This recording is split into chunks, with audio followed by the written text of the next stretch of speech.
How Mumbai underworld was born.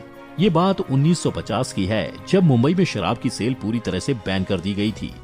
ये measures इतने strict थे कि उस टाइम पर कफ सिरप को भी सिर्फ इसलिए बैन कर दिया गया था क्योंकि उसमें अल्कोहल की थोड़ी सी मात्रा थी। गवर्नमेंट के इस डिसीजन का अंजाम ये हुआ कि देखते ही देखते पूरी मुंबई में शराब की डिमांड बढ़ गई और इसके साथ ही शुरू हुई इसकी इल्लीगल सेल। छोटे नेताओं और गली छाप गुंडों ने घर में ही शराब की भट्टियां लगा डाली।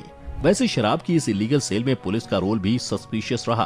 कहते हैं कि पुलिस ने घूस लेकर इन इलीगल शराब की भट्टियों को सुलगने दिया और सुलगती शराब की इन भट्टियों के साथ ही शुरुआत हुई मुंबई में अंडरवर्ल्ड की। यानी जब शराब की स्मगलिंग बड़े स्केल पर होने लगी तो इसके साथ ही इसका धंधा कर रहे लोगों में दुश्मनी भी बढ़ने लगी।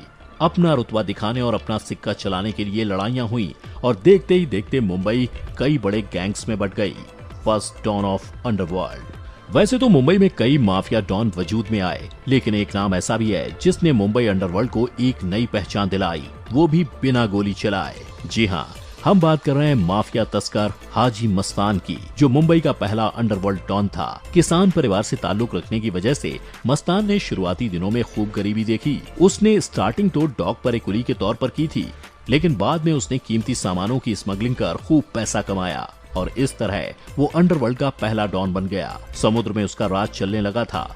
मस्तान जैसा बनना चाहता था वो उससे ज्यादा ही बन गया था। वो अमीर भी था और ताकतवर भी। उसे सफेद डिजाइनर सूट पहनने और मर्सिडीज की सवारी करने का बहुत शौक था। उसके हाथ में हमेशा विदेशी सिगरेट और सिगार दिखाई देते थे। खास बात यह है कि भले ही मस्तान मुंबई का पहला डॉन था, लेकिन अपने हेल्पिंग नेचर और बिना लड़ाई झगड़े की वजह से वो हमेशा लोगों के दिलों में बसा रहा। आप मस्तान की पॉपुलैरिटी का अंदाजा इसी बात से लगा सकते हैं कि Bollywood star Ajay Devgan once upon a time in Mumbai में मस्तान का रोल प्ले कर चुके हैं।